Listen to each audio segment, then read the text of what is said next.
इसमें हम देखते हैं इस वीडियो में भारत में आत्महत्याओं का प्रभाव है वो बढ़ रहा है, आत्महत्याओं की संख्या है वो बढ़ रही है। क्यों आत्महत्याएं बढ़ रही हैं उसके बारे में बात करेंगे। क्या रीजन है इसके पीछे, आत्महत्याएं बढ़ने के पीछे किसानों की बढ़ रही है या किसी और चीज की बढ़ रही है। ठीक है, आत्महत्याओं का ग्राफ है वो बढ़ता जा रहा है। क्या क्या रीजन है, किस तरीके के टेंशन हैं लोगों के पास में, किस तरीके की मेंटेलिटी है जिसकी वजह से आत्महत्याएं बढ़ रही है। पूरी दुनिया में सबसे अधिक आत्महत्याएं जो होती हैं वो भारत में ही होती हैं। राष्ट्रीय अपराध रिकॉर्ड ब्यूरो के अनुसार 2022 में, अगर 2022 का डेटा देखें तो 2022 में 1.71 लाख लोगों ने भारत में आत्महत्या की है और प्रति 1 लाख में इसे 12.4 कहा जा सकता है कि 1 लाख में 12.4 और पूरी जनसंख्या के हिसाब से 2022 में 1.71 लाख लोगों ने आत्महत्या की है। अभी तक के रिकॉर्ड में यह सबसे ज़्यादा है और यह आंकड़ा भी पूरा सही नहीं है क्योंकि मृत्यु का पर्याप्त पंजीकरण नहीं हो पाता है, मृत्यु का सही प्रमाण पत्र नहीं मिल पाता है। इस वजह से भी आत्महत्याओं का आंकड़ा निकालना बड़ा मुश्किल काम है। आत्महत्या करने वालों में 41% की उम्र 30 वर्ष से कम है, यानी 30 वर्ष से कम लोग ही आत्महत्या कर रहे हैं। 41% ऐसे हैं जो 30 वर्ष से कम उम्र की उम्र में ही आत्महत्या कर लेते हैं। भारतीय महिलाएं जो हैं वो अपेक्षाकृत ज़्यादा आत्महत्याएं करती है, महिलाओं की संख्या है ज़्यादा है, महिलाएं ज़्यादा आत्महत्या कर रही हैं। प्रत्येक 8 मिनट में भारत में होने वाली आत्महत्या से परिवार, समाज, अर्थव्यवस्था और देश के भविष्य को बहुत हानि होती है क्योंकि प्रत्येक 8 मिनट में क्या है, भारत में एक आत्महत्या हो रही है और एक आत्महत्या होने की वजह से देश को, परिवार को, समाज को, अर्थव्यवस्था को या भविष्य को, देश के भविष्य को काफ़ी नुकसान यहाँ पर झेलना पड़ रहा है। ठीक है, अब इसके कारण क्या क्या हो सकते हैं। देखिए, हाल ही में समीक्षा से पता चलता है कि किशोरों में आत्महत्या का कारण जो है मानसिक स्वास्थ्य समस्याएं हैं, यानी मानसिक स्वास्थ्य समस्याएं हैं वो 54% है। 54% मानसिक स्वास्थ्य समस्याओं की वजह से बाद में आत्महत्या हो रही है। नकारात्मक या दर्दनाक पारिवारिक मुद्दे जो है वो 36% ऐसे मुद्दे हैं जो पारिवारिक मुद्दे हैं, नकारात्मक मुद्दे हैं, दर्दनाक पारिवारिक मुद्दे हैं। फिर 23% मुद्दे ऐसे हैं जिसमें शिक्षा का दबाव बच्चों पर पड़ा हुआ है, शैक्षणिक दबाव बच्चों पर पड़ा हुआ है। 20% ऐसे हैं जिन पर सामाजिक और जीवन शैली है उसका प्रभाव पड़ा है, उनका दबाव पड़ा हुआ है।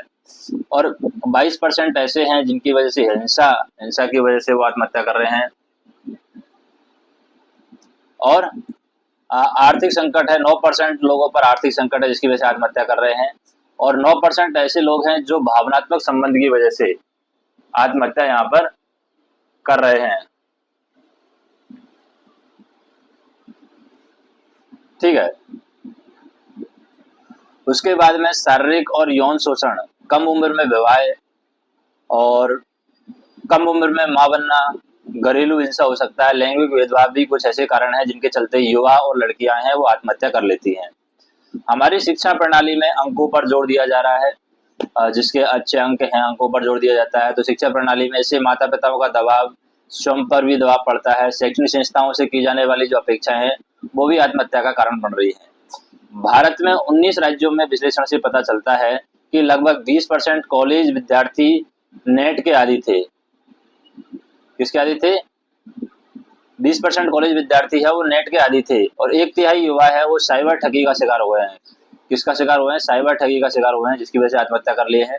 तो इस समूह में 1/3 आत्महत्या जो है लोग कर लेते हैं। 33% लोग ऐसे हैं जो या तो नेट के आदी हैं 20% के आसपास, तो और बाकी जो हैं वो 1/3 है वो आत्महत्या कर लेते हैं, साइबर ठगी का शिकार हो जाते हैं।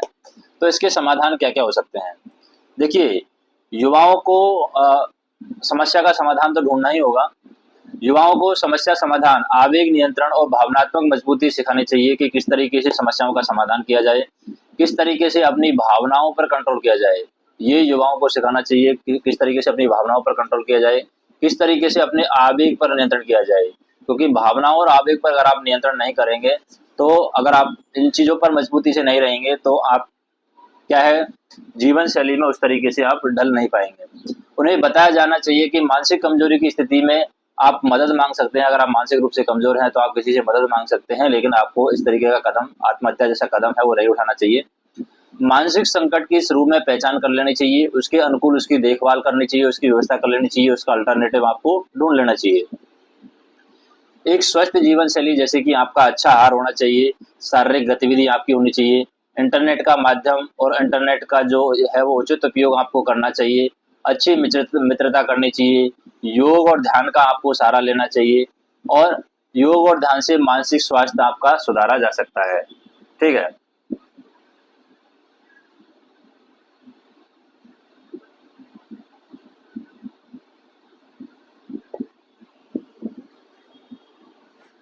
ठीक है।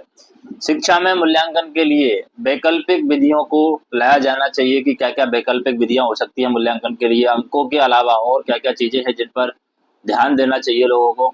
दूसरा, जाति, धर्म और लैंगिक भेदभाव को कम करने के लिए सामाजिक परिवर्तनों पर ध्यान देना चाहिए, समाज में परिवर्तन होने चाहिए ताकि जाति के आधारित भेदभाव ना हो, लिंग के आधार पर भेदभाव ना हो और धर्म के आधार पर भेदभाव ना हो। राजनीतिक इच्छा शक्ति, अंतर क्षेत्रीय सहयोग और प्रतिबद्धता और सामाजिक भागीदारी ऐसे शस्त्र हैं जिनसे क्या कुछ नहीं बदला सकता। यानी राजनीतिक, अगर राजनीति सपोर्ट करती है तो ये चीजें बदली जा सकती हैं।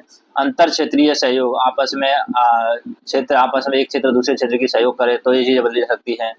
सामुदायिक जो भागीदारी है, सभी लोग इन चीजों में भाग ले ताकि आत्महत्याएं कम हो, तो भी इन आत्महत्याओं के हम कम कर सकते हैं और चीजों को समझ सकते हैं। अब इसके लिए सरकारी प्रयत्न क्या करने चाहिए, सरकार है वो क्या प्रयत्न कर सकती है। स्वास्थ्य मंत्रालय ने राष्ट्रीय आत्महत्या रोकथाम रणनीति विकसित करने के लिए नवंबर 2021 में नवंबर 2019 में सरकार ने यहाँ पर, जो स्वास्थ्य मंत्रालय है भारत सरकार का, उस स्वास्थ्य मंत्रालय ने नवंबर 2019 में एक टास्क फोर्स का गठन किया था। किसका गठन किया था? टास्क फोर्स का गठन किया था। अंतिम रणनीति 2022 से शुरू हुई है, जिसमें 2030 तक आत्महत्या को 10% तक कम करने का लक्ष्य रखा गया है।